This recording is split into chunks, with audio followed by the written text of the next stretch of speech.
नमस्कार, मी राजेश शावलकर. लोकशाही निर्मित लोकलोच्या विशेष चर्चेमध्ये आपलं मनपूर्वक स्वागत. डॉक्टर केतकी पाटील यांचा वाढदिवस आहे. डॉक्टर केतकी पाटील या गोदावरी फाउंडेशनच्या त्या संचालिका म्हणून सध्या कार्यरत आहेत. डॉक्टर उल्हास पाटील मेडिकल कॉलेजच्या सुद्धा त्या संचालिका आहेत आणि आज त्यांचा वाढदिवस आहे. आणि या वाढदिवसाच्या निमित्ताने आपण संवाद साधणार आहोत, चर्चा करणार आहोत. मानसिक आरोग्य, मानसिक स्वास्थ्य या विषयावरती ही एक सिरीज आपण सुरू केलेली आहे आणि त्या अनुषंगाने आज आपण लोकलच्या स्टुडिओमध्ये आमंत्रित केले डॉक्टर मयूर मुठे आणि डॉक्टर विकास चव्हाण. डॉक्टर मयूर मुठे हे याच गोदावरी फाउंडेशनमध्ये असलेल्या डॉक्टर उल्हास पाटील मेडिकल कॉलेजमधला मानसोपचार विभाग जो आहे त्या मानसोपचार विभागाचे प्राध्यापक आणि या विभागाचे प्रमुख म्हणून डॉक्टर मयूर मुठे सध्या कार्यरत आहेत. मी त्यांचं आपल्या साऱ्या दर्शकांच्या वतीने आपल्या लोकलच्या स्टुडिओमध्ये स्वागत करतो. डॉक्टर साहेब नमस्कार. नमस्कार. त्याचबरोबर आपल्याबरोबर डॉक्टर विकास चव्हाण सुद्धा आहेत. डॉक्टर विकास चव्हाण हे सहप्राध्यापक म्हणून याच गोदावरी फाउंडेशनच्या डॉक्टर उल्हास पाटील मेडिकल कॉलेजमध्ये असलेला जो मानसोपचार विभाग आहे या मानसोपचार विभागाचे सहयोगी प्राध्यापक म्हणून डॉक्टर विकास चव्हाण कार्यालयात. मी त्यांचं देखील या ठिकाणी मनापासून स्वागत करतो. नमस्कार. सुरुवातीला मानसोपचार विभाग म्हटलं की एखाद्या वेड्याचं डॉक्टर आहे आणि वेड्यांसाठी असलेलं हॉस्पिटल आहे आणि वेड्यांसाठी असलेलं काम करताय की काय असं आपल्याला प्रथमदर्शनी या सर्वसाधारण जनतेची अशी एक धारणा आहे. परंतु तसे नव्हे. मानसोपचार तज्ज्ञ म्हणजे मनाचा ठाव घेणारा, मनाचा आधार घेणारा आणि मनाचं काय चलबिचल आहे ते जाणून घेणारा हा विभाग. आणि हा विभाग काय काम करतो हे सगळं आपल्याला जाणून घ्यायचं या सगळ्या चर्चेमध्ये. सुरुवातीला डॉक्टर मयूर मुठे यांच्याकडनं आपण जाणून घेऊया की गोदावरी फाउंडेशनचा हा जो विभाग आहे मानसोपचार विभाग हा ऍक्च्युअल मध्ये काय काम करतो, कशा पद्धतीचं त्याचं कार्य चालतं हे सुरुवातीला त्यांनी आपल्याला सांगावं अशी त्यांनी विनंती करतो. 2008 मध्ये जेव्हा गोदावरी फाउंडेशन संचलित डॉक्टर उल्हास पाटील मेडिकल कॉलेजची स्थापना झाली तेव्हापासून मानसोपचार विभाग मेडिकल कॉलेजमध्ये कार्यरत आहे आणि तेव्हापासूनच मी या विभागाशी असोसिएटेड आहे. सध्या या विभागामध्ये मी आणि डॉक्टर विलास चव्हाण आणि आमच्यासोबत अजून 6 डॉक्टरांची टीम आहे आणि 30 बेडचा एक इंडोर विभाग आहे आमच्याकडे. विविध स्वरूपांच्या मानसिक आजारांवरती आमच्या विभागामध्ये उपचार होतात. याच्यामध्ये schizophrenia, bipolar disorder, depression, addiction म्हणजे व्यसनाधीनता आणि बालकांमधल्या विविध मानसिक आजारांवरती सुद्धा आमच्या विभागामध्ये उपचार होतात. सर्व आधुनिक उपचार पद्धती ज्या सध्या जगभरात उपलब्ध आहेत त्या आपल्या जळगावमध्ये सुद्धा डॉक्टर उल्हास पाटील मेडिकल कॉलेजच्या मानसोपचार विभागात उपलब्ध आहेत. For example brief pulse ECT machine आमच्याकडे आहे. शिवाय जे लेटेस्ट ज्याला रॅपिड ट्रान्सक्रेनियल मॅग्नेटिक स्टिम्युलेशन थेरपी म्हणतात ती थेरपीसुद्धा आमच्या विभागामध्ये उपलब्ध आहे. त्याचबरोबर प्रशिक्षित डॉक्टरांचा वृंद आहे. त्यांना सपोर्ट करण्यासाठी सायकोलॉजिस्ट आहेत आमच्याकडे आणि औषधोपचारसुद्धा अतिशय माफक दरामध्ये उपलब्ध आहे. त्यामुळे मी या माध्यमाद्वारे सगळ्यांना आवाहन करू इच्छितो की जे गरजू मनोरुग्ण आहेत त्यांनी आमच्या विभागामध्ये असलेल्या या सुविधांचा जरूर लाभ घ्यावा. मनोरुग्ण हा ओळखायचा कसा? जे तुमचे सर्वसाधारण लोकांची धारणा आहे ते आजार खूप कमी आहेत. सिझोफ्रेनिया, बायपोलर डिसऑर्डर याच्यामध्ये आक्रमक होतो, संशय येतो. त्याला आपण मराठी सर्वसाधारण भाषेत वेड झाला असं म्हणतो. ते 2, 4, 5% पण मॅक्सिमम हे डिप्रेशन जे की अँझायटी डिसऑर्डर सर्वसामान्यामध्ये असू शकतं. आपल्याला खूप लोकांना कॉमन आहे. जेव्हा आपण वर्तमानपत्र उघडतो रोज तेव्हा बघतो की रात्री चांगला बोलला आणि सकाळी त्यांनी सुसाईड केली, आत्महत्या केली. आणि त्याच्या लाईफमध्ये डिप्रेशन आहे, त्याच्या लाईफमध्ये प्रॉब्लेम चालू आहे, स्ट्रेस आहे. त्यासाठी पण आपण कन्सल्ट करायला पाहिजे आणि ही जनजागृती लोकांमध्ये पोहोचली पाहिजे. काही दिवस चांगला बोलत होताना अचानक गेला आणि आत्महत्या हा विषय. आत्महत्या ही एका दिवसात होत नाही असं माझं धारणा आहे. त्याला अनेक दिवसांचा काहीतरी कार्यकाळ असेल. तो ओळखायचं कसं की हा डिप्रेशन मध्ये चालला आहे, हा नैराश्यात जातोय, हा त्याच्यावरती ताणतणाव खूप आहे, हे आजूबाजूच्या लोकांनी ओळखायचं कसं? हे बघा, ताणतणाव हा जीवनाचा अविभाज्य भाग आहे आणि असा एकही व्यक्ती नाही आहे की ज्याला ताणतणाव नाही आहेत. अगदी लहान मुलांपासून वृद्धांपर्यंत सगळ्यांनाच ताणतणाव आहेत. पण लक्षात घ्या की ताणतणाव एका लेव्हलपर्यंत असणं हे केव्हाही चांगलं असतं. पण एका लेव्हलच्या पलीकडे जेव्हा ताणतणाव वाढायला लागतात, तेव्हा त्याचं रूपांतर प्रॉब्लेम्समध्ये व्हायला लागतं. ज्याला आपण ताणतणाव किंवा स्ट्रेस म्हणतो, तो एका लेव्हलच्या पलीकडे वाढला, की त्या स्ट्रेसचं रूपांतर डिस्ट्रेसमध्ये व्हायला लागतं आणि मग ते डिस्ट्रेसचे लक्षणं तुमच्या शरीर स्वास्थ्यावर आणि मनस्वास्थ्यावरती परिणाम करायला लागतात. आणि मग ते अगदी झोप व्यवस्थित न लागणं, भूक न लागणं, छोट्या-छोट्या गोष्टींनी खूप जास्त विचलित होणं, खूप जास्त निगेटिव्ह विचार करणं, चिडचिडेपणा, साध्या-साध्या गोष्टी लक्षात ठेवण्यासाठी डिफिकल्टी येणं, तुमचे जे रोजचे ॲक्टिव्हिटीज आहेत, त्याच्यामध्ये तुमचं मन न लागणं. म्हणजे फॉर एक्झाम्पल एखादा हुशार विद्यार्थी आहे, तो सडनली अभ्यासामध्ये त्याचं लक्षच लागत नाही आहे. किंवा एखादी गृहिणी आहे, की तिला पूर्वी ज्या उत्साहाने, तडफेने ती सगळं काम करत होती, आता तिला कशातच रस वाटत नाही आहे. सो अशा पद्धतीने अ, ज्या गोष्टी पूर्वी आनंददायी वाटायच्या त्या आता तुम्हाला बिलकुल आनंददायी वाटत नाहीत. त्याच्यामध्ये तुम्हाला बिलकुल इंटरेस्ट वाटत नाही. काही-काही लोकांमध्ये अनएक्सप्लेन्ड फिजिकल सिम्प्टम्स म्हणजे काही कारण नसतं, पण पाठ दुखत असते, डोकं दुखत असतं, छातीत अ, दाब आल्यासारखा वाटतो, जीव घाबरल्यासारखा वाटतो. बघायला गेलं तर सगळ्या तपासण्या नॉर्मल, पण सिम्प्टम्स काही जात नाहीत. हे सगळे कॉमनली दिसणारे डिप्रेशनचे लक्षणं आहेत. त्याच्यावरती उपाय करण्याची जबाबदारी ही त्याची स्वतःची आहे, की त्याच्या हे ओळखायला आपल्या लक्षात आलं, की हा माणूस डिप्रेशनमध्ये जातोय. मग तो डिप्रेशनमधून काढण्यासाठी त्याच्यासाठी उपाययोजना काहीतरी केली पाहिजे. मग ती उपाययोजना करण्यासाठी आजूबाजूच्या लोकांची जबाबदारी काय? आणि त्याची स्वतःची जबाबदारी. आजूबाजू म्हणजे त्याची मित्रमंडळी हं. असतील, शिक्षक असतील, पालक असतील. कशा प्रकारे? नक्कीच. जेव्हा सुरुवातीला लक्षणे माइल्ड असतात, त्याला पण कळतं, मला त्रास आहे, मला मदतीची गरज आहे. तो सुरुवातीला मदतीसाठी तो मागतो लोकांना. पण समाजामध्ये आणि मित्रांना आणि फॅमिली मेंबरला पण याच्याविषयी अवेअरनेस नाही. त्यामुळे ते पण काही मार्ग करू शकत नाही. त्यामुळे आज मित्र म्हणून, फॅमिली मेंबर म्हणून आपलं कर्तव्य आहे, की जो कोणी आपल्या मानसिक आरोग्याबद्दल बोलतोय, मदत मागतोय, डिप्रेशनबद्दल सांगतोय, तर आपलं सुरुवातीला ते ऐकून घेणे सर्व गोष्टी. त्यानंतर नक्कीच आपण माहिती काढून जवळच्या मानसोपचार तज्ञ किंवा डॉक्टरांकडे मदतीसाठी गेलं पाहिजे. जेव्हा नंतर स्टेज वाढते, मग तो पेशंटचे सिम्प्टम वाढल्यानंतर मात्र तो त्या कंडिशनमध्ये राहत नाही. तो स्वतः त्यांनी मदत घ्यावी. अशा वेळी मग हे तुमचंच कर्तव्य आहे फॅमिली मेंबर आणि घरच्यांचं, की त्यांनी लवकरात लवकर मानसोपचार तज्ञाकडे गेलं पाहिजे.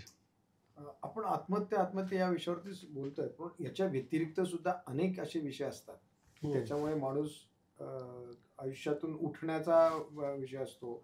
लक्ष लागत नाही, काम करत नाही, व्यवसायातून किंवा शिक्षणातून त्याचं लक्ष निघून जातं. अशा वेळेला त्याने सुद्धा त्या डिप्रेशनमधून बाहेर येणं आवश्यक आहे. काय काळजी घेतली पाहिजे? काय उपाय त्याने स्वतः केले पाहिजे? इथे मी मनस्वास्थ्याची एक चतुःसूत्री सांगतो तुम्हाला. 4 महत्त्वाच्या गोष्टी आहेत. सगळ्यात पहिली महत्त्वाची गोष्ट आहे, की तुमची पुरेशी झोप व्हायला पाहिजे. पुरेशी झोप म्हणजे किती? तर साधारणतः ॲडल्ट्समध्ये 6 ते 8 तासाची झोप ही पुरेशी झोप समजली जाते.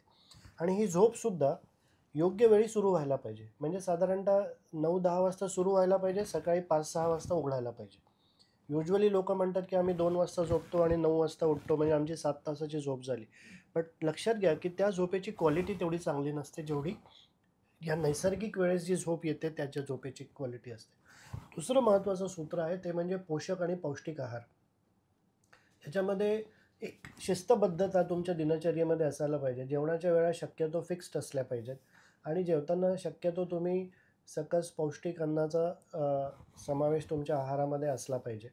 तिसरी महत्त्वाची गोष्ट आहे, की नियमित व्यायाम हा तुमच्या आयुष्याचा अविभाज्य भाग असला पाहिजे आणि तुमचं वय काहीही असू द्या, तुम्हाला व्यायाम हा करायलाच पाहिजे. आणि व्यायाम म्हणजे प्रत्येकानेच दंडबैठका काढायला पाहिजेत किंवा जिम्नॅशियममध्ये जाऊन डंबेल्स उचलायला पाहिजे असं काही आवश्यक नाही. अगदी साधं वॉकिंग जरी तुम्ही केलं, साधं फिरायला जरी गेलात, तरी तो तुमच्या आरोग्यासाठी एक महत्त्वाचा व्यायामाचा प्रकार ठरू शकतो.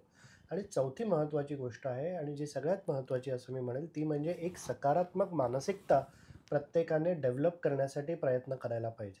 आता सकारात्मक मानसिकता डेव्हलप करायची म्हणजेच काय? तर प्रत्येक गोष्टीकडे बघताना त्याचा विपर्यास आपण करत नाही आहे ना, त्याचं ज्याला आम्ही सायकॉलॉजीच्या भाषेमध्ये भयंकरीकरण म्हणतो.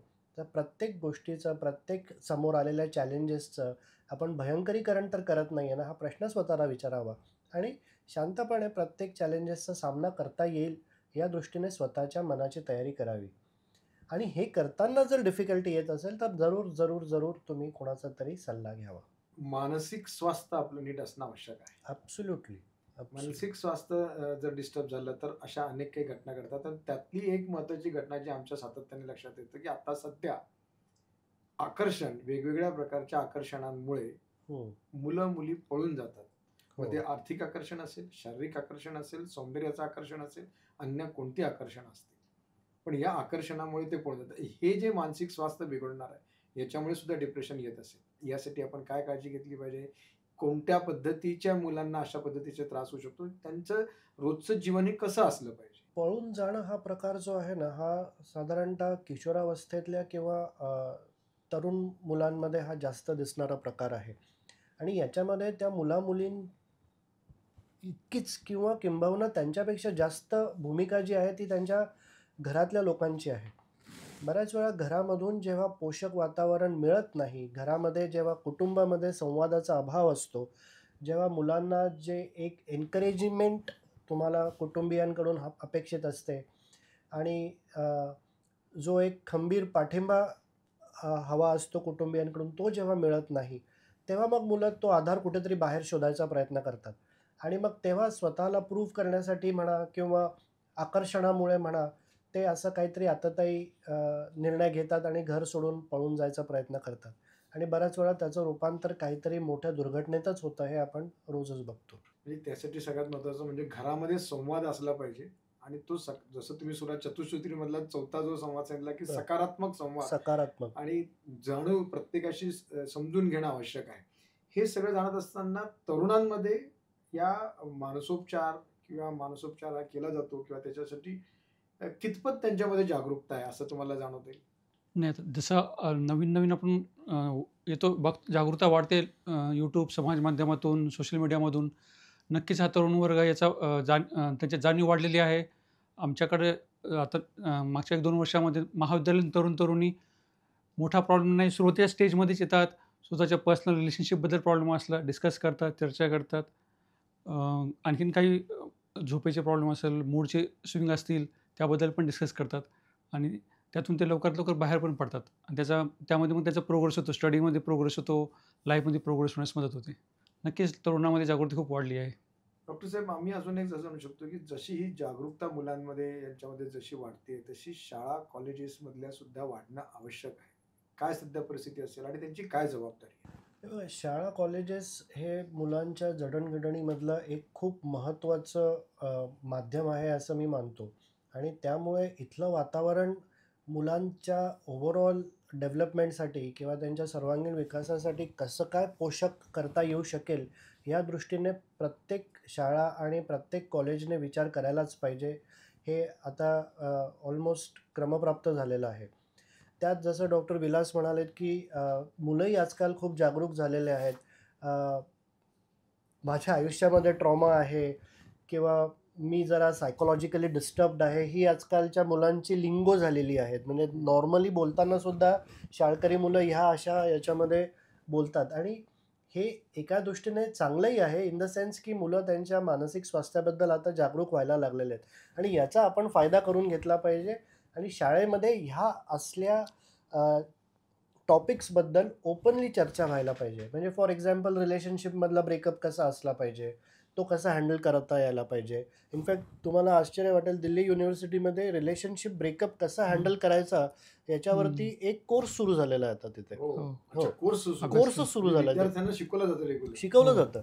कारण रिलेशनशिप आज शाळकरी मुलांमध्ये पण दिसतात आणि आपण बघतो की क्वचित त्या रिलेशनशिपच्या ब्रेकअपमधून मुलं टोकाचं पावलंही उचलतात.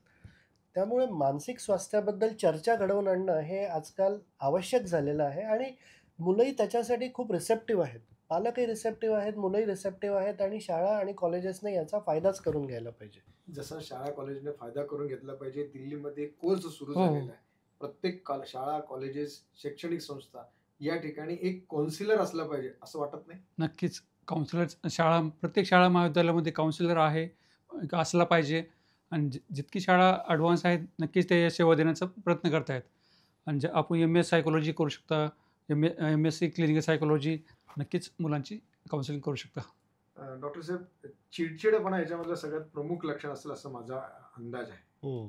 तो चिडचिडेपणा होऊ नये किंवा चिडचिडेपणावरती उपाय काय असावेत, तर तो आपण चिडचिडेपणा ज्यावेळेला येत असेल त्यावेळेला आपण काय केलं पाहिजे की तो त्याच्यातून आपण बाहेर पडू शकतो? सगळ्या भावना आपल्या मनामध्ये असतात, ज्याला आपण नवरस म्हणतो. तसंच त्याच्यामधला क्रोध किंवा राग किंवा चिडचिडेपणा ही पण एक भावना आहे आणि ती पण इतर भावनांप्रमाणेच एक नॉर्मल भावना आहे. राग येणं हा काही गुन्हा नाही आहे आणि राग येणं ही काही ॲबनॉर्मॅलिटी पण नाही आहे. मात्र ती ॲबनॉर्मॅलिटी केव्हा होते, जेव्हा ह्या तुमच्या चिडचिडेपणामुळे तुमच्या आयुष्यामध्ये अडथळे निर्माण व्हायला लागतात. तुमच्या रिलेशनशिप्समध्ये प्रॉब्लेम यायला लागतात. तुमच्या अचीव्हमेंट्स त्याच्यामुळे हॅम्पर व्हायला लागतात. त्याच्यामुळे तुमच्या प्रोफेशनल किंवा पर्सनल लाईफमध्ये काहीतरी डिफिकल्टीज निर्माण व्हायला लागतात. तेव्हा मात्र तो चिडचिडेपणा हा प्रॉब्लेमॅटिक व्हायला लागतो, हे लक्षात येतं आपल्या. मग अशा वेळेस आपण काय करायचं आहे, तर सगळ्यात महत्त्वाची गोष्ट आहे, की जसं समजा माझा पाय मुरगळला आहे आणि माझा पाय दुखतोय, तर आपण त्याच्यावरती काहीतरी उपाययोजना करतो, की ज्याच्यामुळे ते वेदना कमी होतील. तसंच मनाला जेव्हा काहीतरी त्रास होत असतो, तेव्हा त्याचं रूपांतर चिडचिडेपणामुळे होतं. सो मनाचा हा त्रास किंवा वेदना कमी होण्यासाठी मी काय करू शकतो, याच्याबद्दल विचार करणं गरजेचं आहे. मग याच्यामध्ये अगेन जसं मी म्हणालो, की तुमचा आहार बरोबर आहे का? तुमची झोप पुरेशी आहे का? तुम्ही व्यसन तर नाही करत आहात. तुम्ही तुमच्या चॅलेंजेसकडे खूप जास्त निगेटिव्हली तर नाही बघत आहात. ह्या अशा गोष्टी तुम्ही स्वतःशीच पडताळून बघणं आवश्यक आहे आणि जिथे तुम्हाला वाटेल तिथे तुम्ही स्वतःच्या लेव्हलवरती काही करेक्शन्स करता येत आहेत का ते बघायला पाहिजे. मित्रांचा सल्ला घ्या, नातेवाईकांचा फीडबॅक जरूर घ्या आणि जर असं वाटलंच की काही ठिकाणी हे सगळं करूनसुद्धा मला प्रॉब्लेम्स माझे कमी होत नाही आहेत, मग अशा वेळेस तुम्ही एखाद्या अ, मानसिक रोग विशेषज्ञ किंवा सायकॉलॉजिस्ट किंवा सायकियाट्रिस्ट किंवा काउन्सिलर यांच्याशी तुम्ही चर्चा मोकळेपणाने करायला बिलकुल हरकत नाही. सध्या पालकांच्या अपेक्षा मुलांकडनं खूप मोठ्या वाढल्या आहेत हं, असं वाटत नाही, आणि त्याचबरोबर मुलं सुद्धा अभ्यासाच्या गर्तेमध्ये हं, खूप मोठ्या प्रमाणात त्यांच्या डोक्यावरती ओझं ठेवून ते जीवन जगतात आहेत. हं, अशी सध्याची सिच्युएशन वाटत नाही आणि ती बदलली पाहिजे असं माझं मत आहे. हं. तुम्ही याच्याविषयी काय सांगाल? सर तुमच्याशी मी 50% सहमत आहे. पालकांच्या मुलांकडून अपेक्षा खूप वाढलेल्या आहेत आणि मुलांच्याही पालकांकडून खूप अपेक्षा वाढलेल्या आहेत. पालकांना असं वाटतं, की माझ्या मुलाने टॉपर व्हावं, माझ्या मुलाने सर्व गुण संपन्न व्हावं, ऑलराउंडर व्हावं, त्याने अभ्यासातही एक्सेल करावं, त्याने स्पोर्ट्समध्ये पण एक्सेल करावं, त्याने त्याचबरोबर सगळ्या एक्स्ट्रा करिक्युलर ॲक्टिव्हिटीज ज्याच्यामध्ये डान्स, वक्तृत्व, मॅथ्स, होमी भाभा सारख्या एक्झाम्स याच्यामध्ये पण एक्सेल करावं. ॲट द सेम टाईम मुलांनाही असं वाटतं, की पालकांनी माझ्यावरती भरमसाठ पैसे खर्च करावेत. मला Nintendo घेऊन द्यावा, मला Sonyचा जो लेटेस्ट व्हिडिओ गेम आहे तो घेऊन द्यावा, मला iPhone घेऊन द्यावा, माझ्यासाठी अ, महागड्या ट्युशन्स लावाव्यात. सो हे जे सगळं अपेक्षांचं जे बॅक अँड फोर्थ जे सगळं चालू असतं मुलांमध्ये आणि पालकांमध्ये, ते जरा प्रॉब्लेमॅटिक होतं काही इन्स्टन्सेसमध्ये आणि त्याच्यामुळे मग परिवारामध्ये जरा कॉन्फ्लिक्ट्स निर्माण होतात आणि त्याच्यामध्ये मुलंही खट्टू होतात आणि पालकांचाही भ्रमनिरास झाल्यासारखा होतो. पण याच्यामध्ये अ, पालकांनी पण स्वतःशी तपासून घ्यायला पाहिजे, की माझ्या अपेक्षा मुलांकडून जरा एक्सेसिव्ह तर नाही आहेत ना? आणि मुलांनी तर ऑफकोर्स थोडंसं मुलांना मी म्हणणार नाही, की त्यांनी तपासून बघायला पाहिजे, कारण लेट्स एक्सेप्ट की त्यांच्यामध्ये तेवढी परिपक्वता नसते त्या वयामध्ये. पण याच्याबद्दल एक मोकळा संवाद मात्र पालकांशी जर झाला, की अ, "तू मागतोयस माझ्याकडून iPhone, पण ही सध्याची परिस्थिती आहे आणि मला असं वाटतं, की हे सध्या शक्य नाही आहे." हे असं सांगणं जास्त योग्य आहे ॲज कंपेअर्ड टू आमच्या काळात आम्ही थोडी मागितले होते iPhones. आमच्या काळात नव्हते सुद्धा आणि आम्ही तर मेणबत्तीच्या प्रकाशात अभ्यास केला होता आणि तुमच्यासाठी आम्ही एवढं करतो. ह्या अशा संभाषणांचा काहीच फायदा होत नाही तिथे. म्हणजे मागचं जुनं उघडून करण्यापेक्षा आत्ताच्या काळानुसार प्रत्येकाने बदललं पाहिजे, आणि संवाद तुमच्या प्रत्येका याच्यामध्ये मला सातत्याने जाणवतंय संवाद. येस. आणि तो संवाद कसा असला पाहिजे याच्याविषयी पण जरा थोडंसं आमच्या दर्शकांना तुम्ही संवाद पालकांमध्ये आणि मुलांमध्ये हा एक खूप अविभाज्य भाग आहे आणि बऱ्याच ठिकाणी आता असं दिसायला लागलं आहे, की त्याची जागा मोबाईल फोन घेत आहे.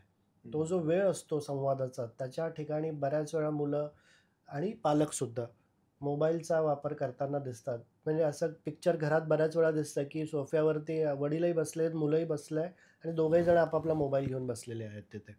सो हे जे चित्र आहे हे बदलणं फार आवश्यक आहे आणि याच्यासाठी सगळ्यांनीच जाणीवपूर्वक प्रयत्न करायला हवेत. आणि हा संवाद वाढवण्यासाठी फारसं काही वेगळं करायची गरज नाही आहे. फक्त स्क्रीनला दूर ठेवायचं आहे आपल्या घरातून आणि त्याच्यासाठी काही नियम घरातल्यांनी बनवून घ्यायला पाहिजेत, की ह्या वेळेतच घरामधल्या कुठलाही स्क्रीन, मग तो टीव्ही असो, मोबाईल असो, लॅपटॉप असो, कम्प्युटर असो, तो चालू राहील. इतर वेळेस स्क्रीन जो आहे तो बंद राहणार.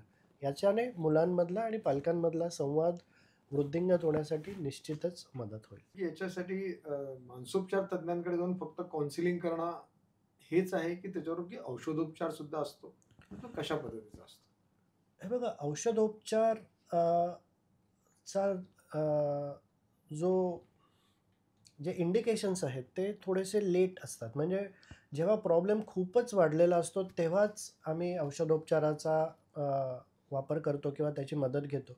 सुरुवातीला जेव्हा प्रॉब्लेम्स फारसे सीरियस नसतात आणि बऱ्याच वेळा ते नसतातच मुलांमधले, तिथे सिम्पल काउन्सिलिंगने अ, बरेचसे प्रॉब्लेम्स सॉल्व्ह झालेले आमच्या अगदी रुटीनली निदर्शनास येतात. या क्षेत्रामध्ये औषधोपचार सुद्धा गरज पडली तर करता येऊ शकतो. जर नक्कीच. तिथे ॲडिक्शनसारखं पिक्चर असेल, जसं डॉक्टर विलास आता सांगतीलच आपल्याला, की जिथे ॲडिक्शनसारखं पिक्चर असतं, तिथे मग कधी-कधी औषधोपचाराचा वापर करावा लागतो.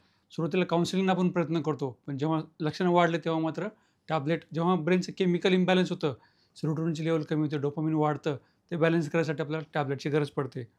आणि सर्वसामान्यामध्ये खूप गैरसमजुती आहेत. सर्वांना वाटतं की टॅबलेटमुळे लिव्हर खराब होईल, माझी किडनी खराब होईल, या गोळ्यामुळे सवय लागेल.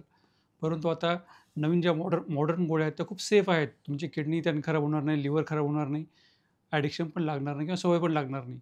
त्या गोळ्यामुळे फायदा जास्त होईल. आणि जसं तुमच्यामध्ये सुधारणा झाली, इम्प्रूव्हमेंट झाली, 6 महिने, 9 महिने, 1 वर्ष असा कोर्स करून आपण कमी-कमी करून डॉक्टर ते बंद पण करतात.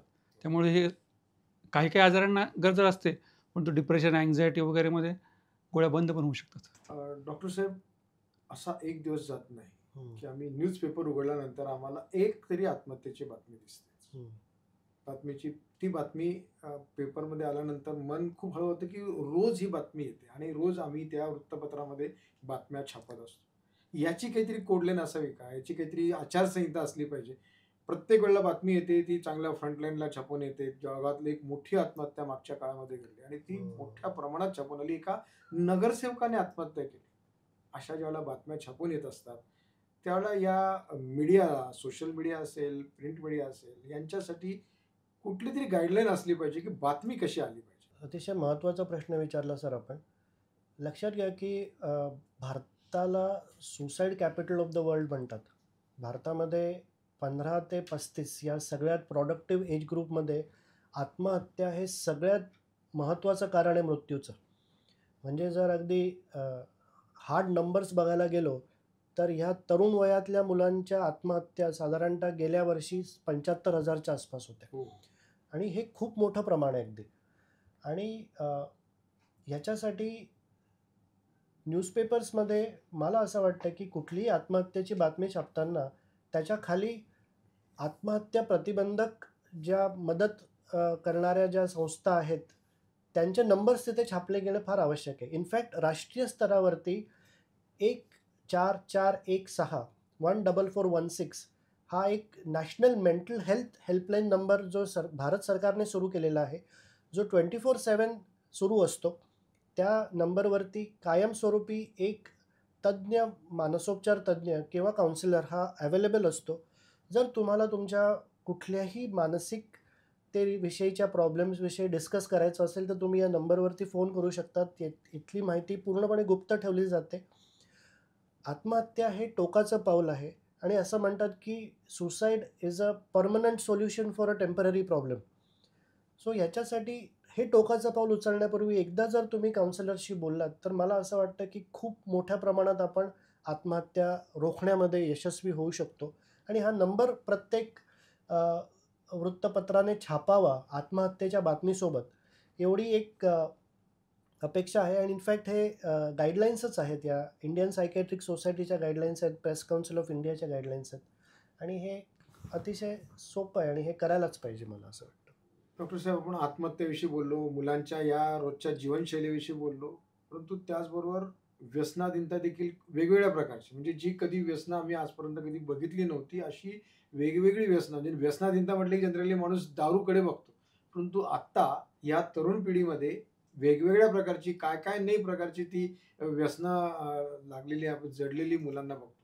हे कशाचं लक्षण असेल? हे सुद्धा मानसिक आजाराचं लक्षण असेल? की कशामुळे होतात व्यसनाधीनता आणि ती काय आहे प्रकार? हे बघा, व्यसनाधीनता हा एक मानसिक आजाराचाच प्रकार आहे आणि व्यसनाधीनतेचे आपण बरोबर म्हणालात, बरेच प्रकार आजकाल दिसायला लागलेले आहेत. त्याच्यामध्ये प्रामुख्याने 2 महत्त्वाचे कॅटेगरीज आम्ही म्हणतो. एक ज्याला आम्ही म्हणतो बिहेवियर ॲडिक्शन, म्हणजे ज्याच्यामध्ये मोबाईलचं ॲडिक्शन आहे, ज्याच्यामध्ये व्हिडिओ गेमचं ॲडिक्शन आहे, ज्याच्यामध्ये गॅम्बलिंगचं ॲडिक्शन आहे.